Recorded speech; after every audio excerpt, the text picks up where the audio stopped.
Ok, je vais prêcher la parole de Dieu pour laquelle je suis là. Et c'est ma mission. Nous allons ouvrir nos Bibles dans l'évangile de Luc. Luc chapitre 15. Nous lirons les versets 11 à 32. Nous allons lire la parole de Dieu. J'aime ta parole, Seigneur. Elle est une lampe à nos pieds, une lumière sur notre sentier. Rien ne peut nous contenir, Seigneur, quand ta parole est impulsée par le Saint-Esprit. Même les problèmes de ce monde restent derrière. Qui peut arrêter un homme qu'on lui parle la parole de Dieu et par le Saint-Esprit de Dieu? Rien. Pas même des maladies. Luc 15, versets 11 à 32, je lis la parole de Dieu. Il y a encore un homme avec 2 fils. Le plus jeune dit à son père, « Mon père, donne-moi la part de bien qui doit me revenir. » Et le père leur partagea son bien. Peu de jours après, le plus jeune fils, ayant tout ramassé, partit pour un pays éloigné, où il dissipa son bien en vivant dans la débauche. Lorsqu'il eut tout dépensé, une grande famine survint dans ce pays, et il commença à se trouver dans le besoin. Il alla se mettre au service d'un des habitants du pays, qu'il envoya dans ses champs garder les pourceaux. Il aurait bien voulu se rassasier des carouges que mangeaient les pourceaux, mais personne ne lui en donnait. Étant rentré en lui-même, il se dit, combien de mercenaires chez mon père ont du pain en abondance, et moi ici je meurs de faim. Je me lèverai, j'irai vers mon père, je lui dirai, mon père, j'ai péché contre le ciel et contre toi. Je ne suis plus digne d'être appelé ton fils, traite-moi comme l'un de tes mercenaires. Et il se leva et alla vers son père. Comme il était encore loin, son père le vit, et fut ému de compassion. Il courut se jeter à son cou et le baisa. Le fils lui dit, mon père, j'ai péché contre le ciel et contre toi. Je ne suis plus digne d'être appelé ton fils. Mais le père dit à ses serviteurs, apportez vite la plus belle robe. Et l'en revêtez, mettez-lui un anneau au doigt et des souliers aux pieds. Amenez le veau gras et tuez-le. Mangeons et réjouissons-nous. Car mon fils que voici était mort, et il est revenu à la vie. Il était perdu, et il est retrouvé. Et ils commencèrent à se réjouir. Or, le fils aîné était dans les champs. Lorsqu'il revint et approcha de la maison, il entendit la musique et les danses. Il appela un des serviteurs et lui demanda ce que c'était. Ce serviteur lui dit, ton frère est de retour, et parce qu'il l'a retrouvé en bonne santé, ton père a tué le veau gras. Il se mit en colère et ne voulut pas entrer. Son père sortit et le pria d'entrer, mais il répondit à son père, voici il y a tant d'années que je te sers, sans avoir jamais transgressé tes ordres, et jamais tu ne m'as donné un chevreau pour que je me réjouisse avec mes amis. Et quand ton fils est arrivé, celui qui a mangé ton bien avec des prostituées, c'est pour lui que tu as tué le veau gras. Mon enfant, lui dit le père, tu es toujours avec moi, et tout ce que j'ai est à toi. Mais il fallait bien s'égayer et se réjouir, parce que ton frère que voici était mort, et qu'il est revenu à la vie, parce qu'il était perdu, et qu'il est retrouvé. Que Dieu bénisse sa parole. C'est la parabole du fils prodigue que tout le monde connaît et que j'ai eu l'occasion de prêcher. C'est un texte sur lequel j'ai eu l'occasion de prêcher ici. Si tu es là depuis peut-être 5 ans, c'est peut-être la 2e ou la 3e fois que tu entends ce message. Si tu es là depuis peut-être quelques mois seulement, ça va être la première fois peut-être que tu vas entendre prêcher sur ce message, sur la parabole du Fils prodigue. Voilà pourquoi j'ai envie aujourd'hui de mettre l'accent sur la formation des nouveaux, des gens qui viennent d'arriver. Parce que j'ai le sentiment que j'ai prêché aux anciens, cela n'a pas produit la détonation que j'attendais. Et je vais essayer aussi avec les nouveaux. C'est simple comme bonjour. La parole de Dieu n'a pas vocation à nous maintenir cloîtrés sur place. Elle doit nous faire bouillonner de passion. C'est ça. Le Seigneur avait souvent recours à la parabole lorsqu'il voulait captiver son auditoire. Il voulait à tout prix qu'on comprenne. Il a recours à une parabole lorsqu'il veut à tout prix que son auditoire comprenne ce qu'il veut qu'il comprenne, qu'il puisse comprendre. C'est une interpellation ici, les amis. À ceux-là qui veulent jouir pleinement de leur liberté en s'éloignant de la maison du Père. C'est ça le sens de la parabole du Fils prodigue. Mais écoutez-moi, le plus jeune n'était pas le seul à avoir un problème dans la maison du Père. Le plus jeune, parce que la Bible, dans cette parabole, commence à parler du plus jeune qui a décidé de s'en aller, de s'éloigner de la maison du Père. Mais lorsque tu lis l'intégralité de cette parabole, il est manifeste que le plus jeune n'était pas le seul à avoir un problème. Le frère aîné avait également un problème. Il n'était pas meilleur que son cadet. Le frère aîné là, celui qui se fâche là, celui qui dit là, mais attends, depuis longtemps que je suis avec toi, tu n'as jamais tué un chevreau pour que je puisse me réjouir avec mes amis. Lui aussi, il avait des problèmes. La Bible dit qu'il est dans les champs. Beaucoup sont toujours dans les champs. C'est-à-dire que là où tu ne dois pas être, c'est là où tu es. Mais là où le fils aîné prend l'avantage sur le cadet, c'est qu'il avait résolu de rester dans la maison du Père. Il n'avait pas quitté la maison du Père. Bien qu'il n'était pas meilleur que son cadet, il avait une avance sur le cadet parce qu'il avait résolu de demeurer dans la maison du Père. Voilà pourquoi le Père lui dit, mon fils, ce qui est à moi est à toi.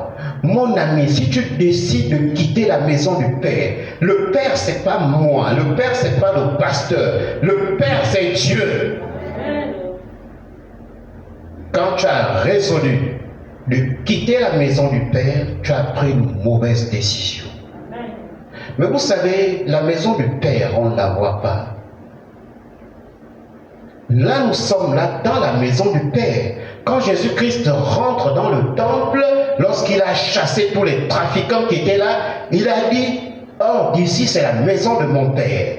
Et vous en avez fait une maison de trafic. Ne spiritualisez pas outre mesure l'Église. Vous savez, là, c'est la maison du Père. Là où nous sommes là. Même s'il s'agit d'un lieu physique. Et quand Jésus-Christ disait que, or d'ici c'est la maison de mon Père, c'était aussi un lieu physique. Ce n'était pas un lieu spirituel dans la nature comme ça, dans les nuages. Non.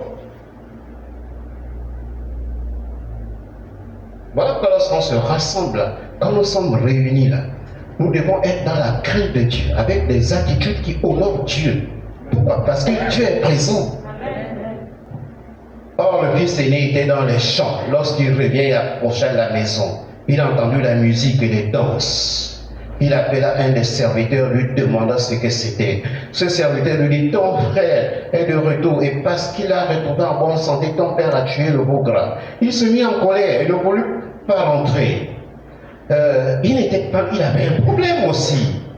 Mais il fallait bien quand même que cet homme se réjouisse du retour de son fils cadet qui était déjà mort.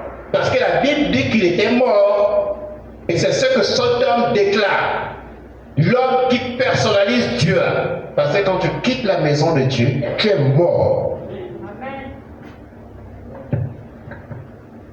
Mais il répondit à son père, voici, il y a tant d'années que je te sers, sans avoir jamais transgressé tes ordres, et jamais tu ne m'as donné un chevreau pour que je me réjouisse avec mes amis. Et quand ton fils est arrivé, celui qui a mangé ton bien avec des prostituées, c'est pour lui que tu as tué le beau gars. Et moi j'aime la réponse du père. Mon enfant, lui dit le père, tu es toujours avec moi, et tout ce que j'ai est à toi. C'est que lorsque tu restes dans la maison du père, même si tu tombes, c'est le père qui te relève. Parce que tu es dans la maison du père. Il vaut mieux rester dans la maison du père. Reste dans la maison du père. Il n'était pas mieux que le cadet, mais il est resté dans la maison du père. Voilà pourquoi le père le rassure, que tout ce qui est à moi est à toi. Quand tu demeures dans la maison du Père, sache que tout ce qui appartient au Père t'appartient aussi. Voilà pourquoi ne quitte pas la maison du Père avec un héritage qui va se flétrir. Vous savez, tout le monde est exposé à la tentation à tout moment de plier bagage. Vous savez, l'homme est orgueilleux. L'orgueil de l'homme, c'est pas écrit sur le visage. Le problème avec l'homme, c'est qu'ils ont catégorisé des comportements. Quand tu parles d'une certaine façon, toi tu es orgueilleux. Celui qui parle d'une autre façon n'est pas orgueilleux. C'est faux. C'est archi faux. On appelle ça juger selon l'apparence. Et la Bible dit ne jugez pas selon l'apparence, jugez selon la justice. Dans notre église, là, il y a trop d'orgueilleux. Ils sont remplis à bloc. Très orgueilleux. Mais se cachant derrière une veste d'humilité qu'ils n'ont pas. Il y a des gens qui façonnent leur humilité. Oh, moi je suis un homme machin, le sourire jusqu'ici. Oh, ils sont capables même d'empoisonner quelqu'un. Vous savez, si c'est ici, je vous dis les vérités. Les histoires des païens là, c'est pas ici. Les histoires de juger les gens selon les apparences là, ça c'est votre problème. Voilà pourquoi ça me rassure, parce qu'un jour, nous allons tous nous présenter devant Dieu. Et le verdict de Dieu va surprendre beaucoup de gens. Quand Dieu m'a dit que celui que toi tu pensais qu'il était orgueilleux, c'était le plus humble. Et celui que tu pensais que c'était le plus humble, c'était lui le plus orgueilleux. Tu seras là, ébahi, parce que Dieu connaît les cœurs des hommes. Vous savez, tout le monde est tenté de plier bagage. Et c'est tenté de s'en aller loin de la présence de Dieu. Sous couvert d'autres raisons qui semblent légitimes. Comme Jonas. Le Seigneur l'attendait à Ninive. Et Jonas a décidé d'aller à Tarsis. Ce n'est pas là-bas que le Seigneur l'attendait. Et le diable ne manque pas d'astuces pour t'éloigner de la présence de Dieu. Le détonateur, c'est-à-dire la faille que tu vas laisser au diable, c'est le refus d'être brisé. Quand tu refuses d'être brisé, tu laisses une faille au diable. Et le diable va s'infiltrer là-dedans pour t'éloigner de la maison du Père. Avant de t'éloigner de la maison du Père, il va dire que tu as raison dans l'acte que tu poses. Or, tu n'as pas raison. Tu es en train d'aller vers la mort. Tu es en train de mourir. Vous savez, le diable travaille. C'est nous qui ne prions pas. Ne faisons pas de culte. Tout est fait couteau à la gorge. Pour accuser réception, couteau à la gorge. Pour faire un culte, couteau à la gorge. Vous savez, je suis là ce matin, pas parce que vous m'avez obligé d'être là, mais parce que je sais devant le Seigneur ce que je dois faire. C'est ça, la vie chrétienne. On ne t'oblige pas. Tu t'illustres par ta volonté à accomplir la volonté de Dieu. Tu t'illustres par une volonté tout à fait délibérée. d'honorer le Seigneur. Pas parce qu'on te menace que tu fais semblant d'accomplir la volonté. Non! Ça, c'est du pharisianisme. Tout le monde va être materné par le pasteur. Mais mon Dieu, quel jour tu vas te jeter à l'eau parce que tu comptes sur Dieu pour le servir avec la capacité que lui seul te donne? Quel jour? Le plus jeune dit à son père, mon père, donne-moi la part de bien qui doit me revenir. Et le père leur partagea son bien. C'est un père libéral, hein? Tu veux faire comme ça? Fais. Vous savez, le premier problème de ce jeune homme-là, et c'est le problème de beaucoup d'entre nous, c'était le besoin de liberté sans Dieu. Les gens sont là, ils veulent faire à leur manière. C'était un besoin de liberté sans son père. Mon Dieu, mais comment un cas, tu es jeune homme. Comment tu peux dire à ton père, donne-moi ma part de bien et je vais partir? Mais ça ne se passe pas comme ça, mon ami. Mais son problème, c'est quoi? Il voulait être libre. Il voulait être libre. Voilà pourquoi les gens n'aiment pas la discipline. Les gens n'aiment pas ce qui est encadré. Les gens n'aiment pas lorsque les choses sont établies, que c'est comme ça, que ça se passe dans la maison du Père. Les gens n'aiment pas. Il en avait marre des règlements de la maison du Père. Et il s'est levé un matin, il a dit à son Père, donne-moi ma part d'héritage, je m'en vais. Fatigué des règles de la maison du Père. Beaucoup d'entre nous sont fatigués des enseignements sur comment on doit se conduire dans la maison de Dieu. Ils sont fatigués. Beaucoup ne veulent pas perdre la tête en partant, en demeurant toujours, mais le cœur est gros contre le pasteur, le cœur est gros contre les principes qui doivent diriger la maison de Dieu. Un désir de liberté. Parce que chacun veut faire comme bon lui semble. La tentation est dans les cœurs de tout le monde. Même moi, là où je suis là, je suis tenté de faire comme bon me semble.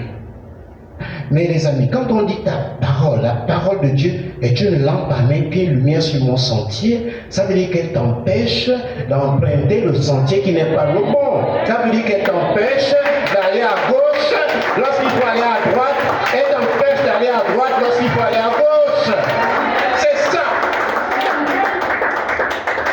Elle doit pouvoir t'empêcher.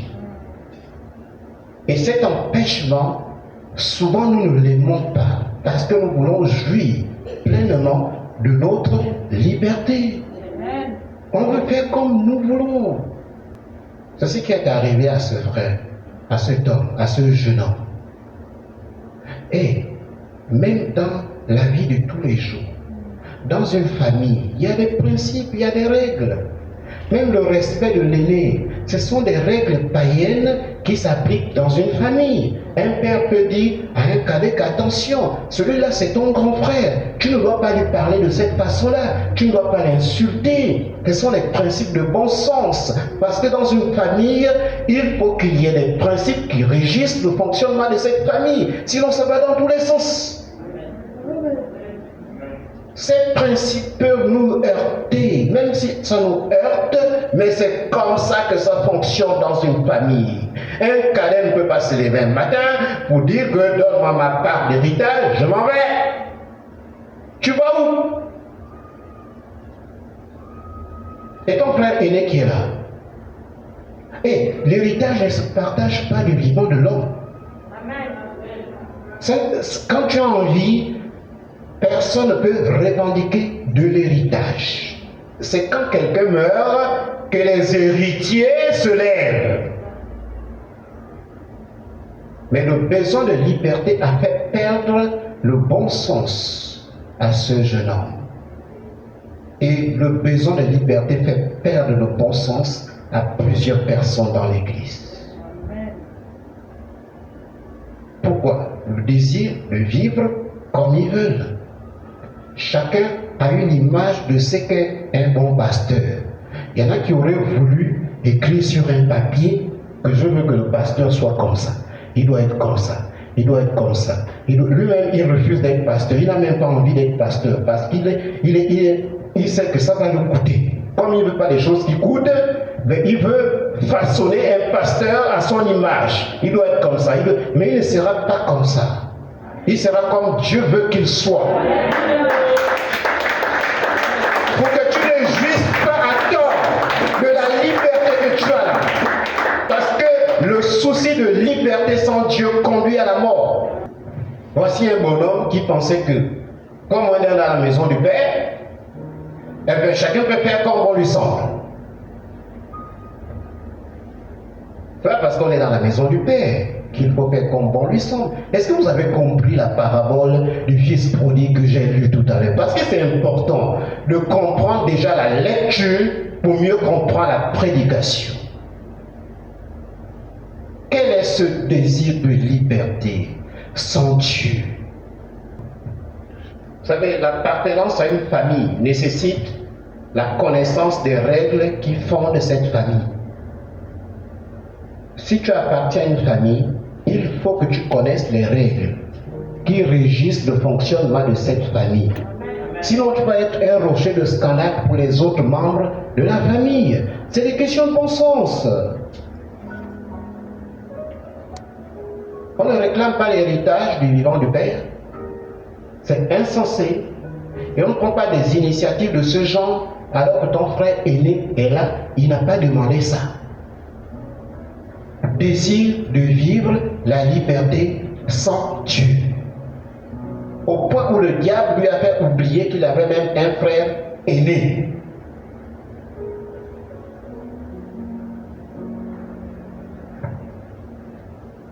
Si on peut tirer un deuxième enseignement de cette attitude, c'est qu'il faut éviter, attention, à la prise de décision émotionnelle, motivée par le désir d'être libre. Attention, les décisions émotionnelles, attention avec ça. Il y a des choses pour lesquelles tu dois d'abord consulter ton Dieu. Tu dois prier. Les amis, nous sommes des chrétiens, nous ne sommes pas des païens. Tu dois consulter la face de ton Dieu. Ne faisons pas, les amis, ne prenons pas les choses de Dieu comme les choses du monde. Il faut consulter ton Dieu. Consulte ton Dieu. Mais si tu n'as pas l'habitude de prier, tu vas te contenter des réactions circonstancielles et émotionnelles qui peuvent te conduire à la ruine.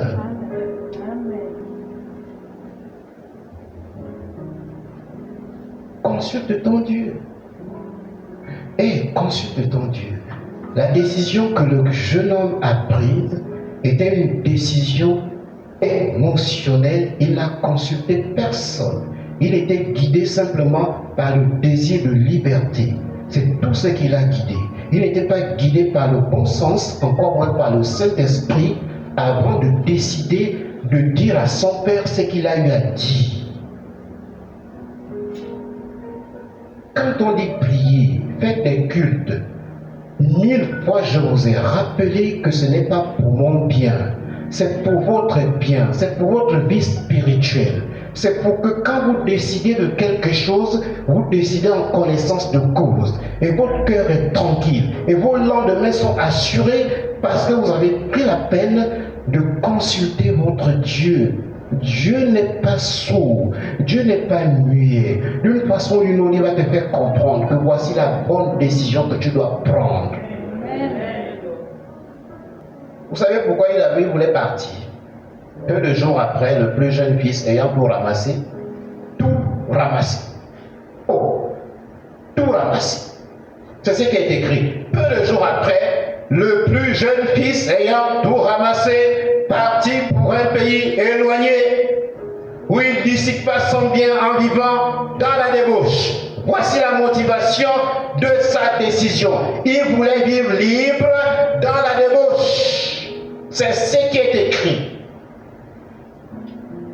Il était fatigué des règles édictées dans la maison du Père. parce qu'il voulait vivre comme bon lui semble. Vous savez les amis, la vie chrétienne, c'est une vie qui vient du ciel. Nous nous sommes faits de chair. Notre chair là n'aime pas les choses spirituelles.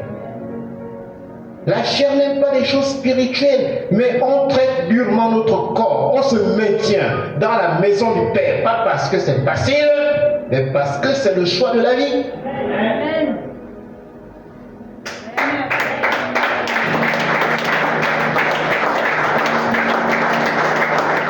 Vous croyez que c'est facile pour qui? L'affaire de Dieu là. Nous sommes tous faits de chair. Nous sommes tous faillibles. On peut tous tomber. C'est facile pour qui? Même quand je me tiens ici, vous croyez que c'est facile? Vous connaissez l'état dans lequel je me trouve? Que ce soit physiquement, que ce soit spirituellement, vous ne pouvez pas savoir. Je dis, Seigneur, je demeure dans les rangs. Je demeure là où tu veux que je sois. Je veux demeurer dans la maison du Père. Si je tombe, que je tombe dans la présence du Père. Je ne veux pas m'éloigner de la maison du Père. Même si les règles édictées dans la maison du Père écorchent ma chair, mais je dois demeurer parce que c'est ça la vie. C'est ça. C'est facile pour qui? Même se lever le matin, c'est compliqué. Tu te dis, l'histoire de l'église là, c'est compliqué pour tout le monde. Nous sommes faits de chair. Ça, c'est la chair, ça. De tout jeter, de jeter l'éponge. La tentation est grande.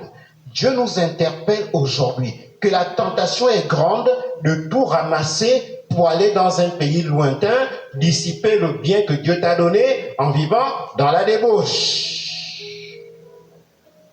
La tentation est grande.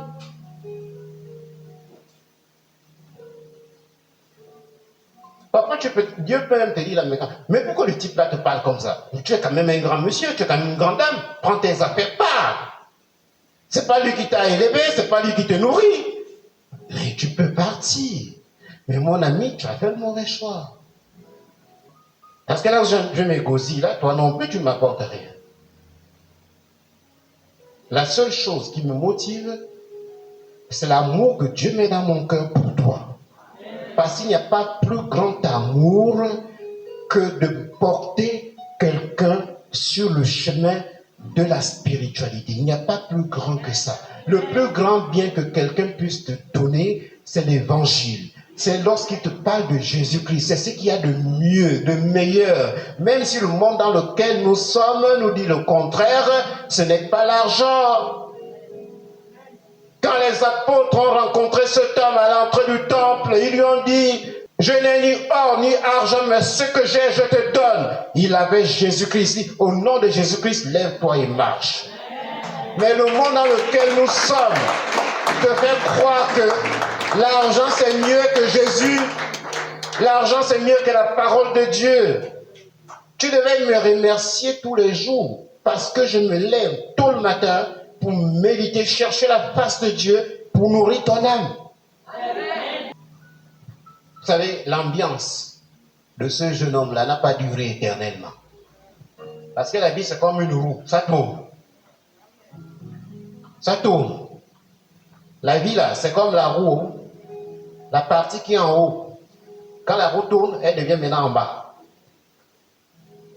Est-ce que vous comprenez l'image? La roue tourne et la vie est comme la roue. Il était à un moment donné en haut. Quand il a pris les biens, c'est bien dans la maison de son père.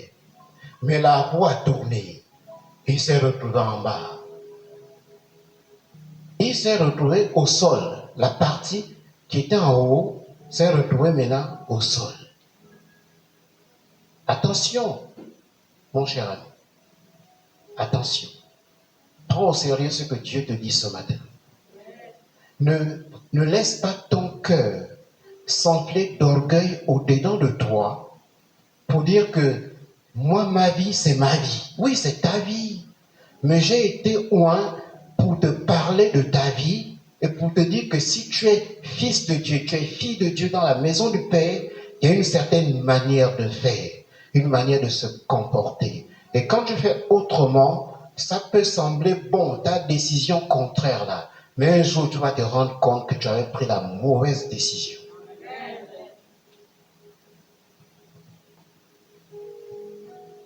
Il s'en est rendu compte qu'il a pris la mauvaise décision. Vous savez, il y a où je suis en train de parler là, il y en a qui ont déjà pris la décision de s'éloigner de la maison du Père pour des motifs insensés.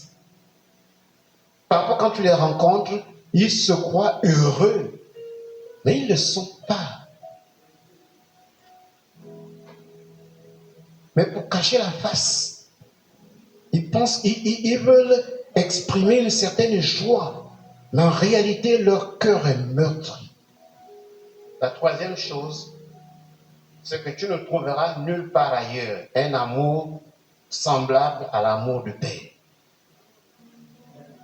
Tu ne trouveras pas ça. Là où tu iras, tu ne trouveras nulle part un amour semblable à l'amour du Père.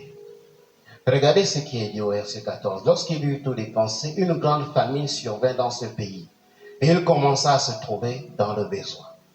La roue a déjà tourné là, mon cher ami.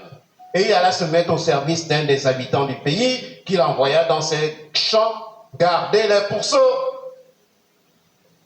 pour chasser par la famine. Attention, il y a la famine physique, il y a aussi la famine spirituelle. Ton âme peut être en train de maigrir, même si ton corps est en train de grossir. Et tu ne te rends pas compte que tu es en train de grossir physiquement parce que tu manges beaucoup, mais ton âme est en train de maigrir et risque de mourir. Voilà pourquoi le Seigneur dit, l'homme ne vivra pas de pain seulement, mais de toute parole qui sort de la bouche. Le pain ne suffit pas, oh les amis. Le pain ne suffit pas. Laissons le pain avec les païens. Ce sont les païens qui ne vivent que de pain. Nous ne vivons pas que de pain seulement, nous vivons aussi de toute parole qui sort de la bouche de Dieu. C'est ça, il faut intégrer ça. La vie n'est rien. La vie d'un homme n'est rien, les amis. C'est en un clin d'œil que tu es rappelé à Dieu. Et tout est fini. Mon rôle, c'est de te le dire qu'attention, ne vis pas comme Dieu. Il est allé chez un des habitants du pays pour être à son service. Et l'habitant du pays là ne voulait même pas lui donner la nourriture des cochons. Pourquoi? Parce qu'il avait déjà dissipé tout son bien. Il n'avait plus rien. Mon cher ami, la roue tourne. La vie, ce n'est pas un seul jour. La vie, c'est plusieurs jours. Voilà pourquoi le jour où tout va bien, ne désespère pas. Le jour où tout va mal, ne désespère pas non plus. La vie, ce n'est pas un seul jour. Il a eu certainement les jours de gloire quand il est sorti de la maison du Père, puisqu'il avait sa part d'héritage. Parce qu'a priori, c'était un père fortuné, hein? Parce qu'il avait des travailleurs, des mercenaires dans sa maison. Il pouvait se permettre de tuer un veau d'or, un veau gras plutôt. Ça veut dire que ce qu'il a pris, ce n'était pas petit, hein? Il est parti. Mais le père ne l'a pas empêché de s'en aller. Mais il fut un moment, mais il n'avait plus rien, dit la parole de Dieu. Si tu en as aujourd'hui, attention au jour où ça peut manquer. Si tu n'en as pas aujourd'hui, Dieu veillera à ce qu'un jour tu puisses en avoir. La vie, ce n'est pas un seul jour. Il y a des gens qui vivent comme si la vie était un seul jour. Quand il leur manque quelque chose, ils détruisent tous les principes élémentaires de bon sens, de bonne manière et de savoir-vivre. Attention. L'histoire de la parabole du fils prodigue nous enseigne beaucoup. Cet enfant ne pouvait pas trouver un amour comparable à l'amour de son père là où il était parti. Même si les règles de fonctionnement de la maison du Père sont contraignantes, restrictives, ça t'étouffe. Mais sache que tu ne trouveras pas l'amour du Père là où tu veux aller vivre ta liberté là, tu vas là vers la mort. Tu ne trouveras pas ça. Dieu veille. Vous savez, Dieu, je peux prêcher la parole de Dieu aujourd'hui. Je peux parler de la fidélité de Dieu. Mais c'est quelque chose que j'ai touché de doigt. Vous savez, je vous ai dit, j'ai un principe. Je ne prie jamais des genoux par terre. Je l'ai fait peut-être 3 fois ou 2 fois.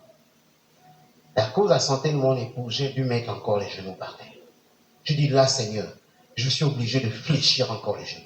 Parce que là, je sens le danger. J'ai fléchi les genoux.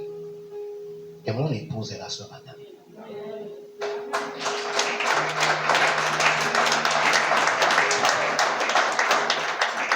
Si je vous parle de la fidélité de Dieu, je sais de quoi je parle. Toute ma vie est le reflet de la fidélité de Dieu qu'il m'a exprimé. Je peux douter de tout, sauf de ce Dieu fidèle. Tu ne trouveras nulle part ailleurs l'amour de Dieu que dans la maison du Père. Tu ne trouveras pas ça. Et pourtant, les temps difficiles peuvent arriver même si tu es dans la maison du Père. Mais le Père serve, le Père contrôle. Le Père contrôle toute situation dans laquelle tu te trouves. Mais si tu t'éloignes de sa présence, c'est que tu as voulu vivre comme bon te semble.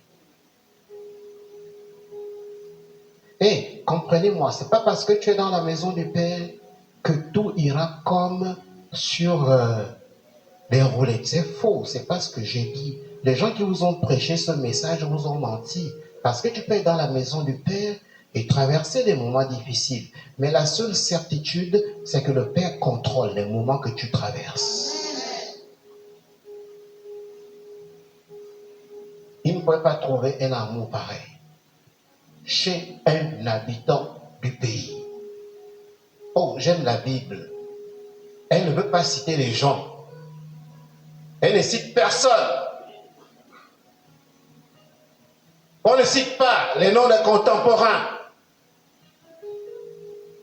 Oh, quelle belle phrase. Chez l'un des habitants du pays. Il y a beaucoup d'habitants chez nous là. Hein. Si tu vas chez lui, il va te sourire. Je n'ai cité personne. La Bible dit hein, des habitants du pays. Vous voyez que la parole de Dieu est sage. Beaucoup de gens ayant quitté la maison du Père, pourchassés par la famine, sont devenus des francs-maçons, des rosicruciens. Il était un homme, il est devenu une femme. Abomination. Pourquoi? À cause de la famille. Pourchassés par la famille. Demeurons dans la maison du Père. Le Père n'oublie pas. Voilà pourquoi il dit à ce fils aîné. Le fils aîné n'était pas mieux. Lui aussi, il avait des problèmes.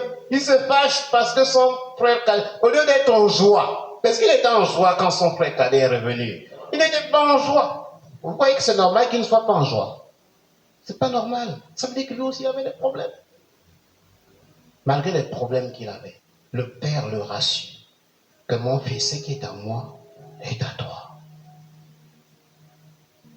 Il aurait bien voulu se rassasier des carouges que mangeaient les pourceaux, mais personne ne lui en donnait. Ah oui, hein. Quelle méchance. Le monde dans lequel nous sommes là est méchant. Hein? C'est un monde cruel, intraitable. C'est que tu as envie qu'on te donne la nourriture des cochons. Tu travailles chez quelqu'un. Imagine, il faut militer sur ce genre de choses. Les amis, ça permettra d'avoir une vision très claire du monde dans lequel nous sommes. Un petit enfant qui vient travailler chez toi, là où tu élèves tes cochons. L'enfant a faim. Et l'enfant ne te demande même pas la nourriture qui est dans ta maison. L'enfant te dit, je veux aussi manger la nourriture que tu donnes au cochon. Et il refuse. Que tu ne dois même pas manger la nourriture de cochon. Tu t'occupes seulement de mes cochons, et puis je dirais oui. Où est la méchanceté du monde dans lequel nous sommes? C'est le monde là, il est comme ça. Dernière chose, si tu constates que tu as failli, rentre en toi-même. Étant rentré, verset 17, étant rentré en lui-même, il se dit, combien de mercenaires chez mon père ont du pain en abondance, et moi ici je meurs de faim. Je me lèverai, j'irai vers mon père, et je lui dirai, mon père, j'ai péché contre le ciel et contre toi. Souviens-toi de la maison de ton père, et ne reste pas au service de l'un des habitants du pays qui t'envoie travailler dans les champs pour garder les cochons. Parce qu'il va te sucer jusqu'à la dernière goutte de sang. Si tu as réalisé ton erreur, quand tu réalises là où tu étais déjà, parce qu'on peut être là de corps et l'esprit est ailleurs. Dieu te dit ce matin, reviens dans la maison du Père, esprit, âme et corps. Quand vous voyez quelqu'un quitter l'église, c'est qu'il avait déjà commencé à quitter l'église depuis très longtemps. C'est juste le corps qui était là. Cet enfant est rentré en lui-même. C'est ce qui est écrit, verset 17, étant rentré en lui-même. Garde cette parole quand tu sortiras d'ici.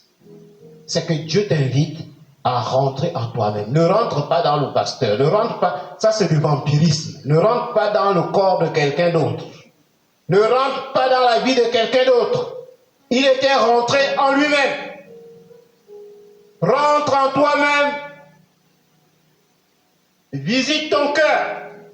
C'est ça le commencement de la repentance. Lorsque tu rentres en toi-même, rentre en toi-même, rentre en toi-même, sonde ton cœur, tu trouveras les raisons de l'éloignement de la maison du Père dans ton cœur. Ce n'est pas ailleurs. Il est rentré en lui-même. Pourquoi? Parce que la raison était en lui-même. La cause de sa déchéance était en lui-même, pas ailleurs. Et il se leva et alla vers son père. Comme il était encore loin, son père le vit et fut ému de compassion. Il courut se jeter à son cou et le baisa. Le fils lui dit, mon père, j'ai péché contre le ciel et contre toi. Je ne suis plus digne d'être appelé ton fils. Mais le père dit à ses serviteurs, apportez vite la robe, la belle robe, et l'entrevêtez, mettez-lui un anneau au doigt et des souliers aux pieds. Amenez le veau gras et tuez-le, mangeons et réjouissons-nous. Car mon fils que voici était mort. Il dit, il était mort. Il était mort. Ça veut dire quand tu t'éloignes de la maison du Père, tu es mort. Et il est revenu à la vie. Il était perdu et il est retrouvé. Et il commençait à se réjouir. Même quand tu veux revenir dans la maison du Père, tu n'en vas pas. Moi, je veux venir. C'est pas comme ça. Il faut avoir une attitude d'humilité. Vous dites, parce que je crois que j'ai eu tort de faire comme ça. Mon Dieu, où est passée l'humilité dont vous vous prévalez souvent là? Soyez humble. L'orgueil précède la chute. Beaucoup ont chuté. Beaucoup sont au sol par orgueil. Et quand ils citent l'orgueil précède la chute, ils pensent à quelqu'un d'autre. Alors eux-mêmes, c'est les vrais orgueilleux qui sont déjà au sol.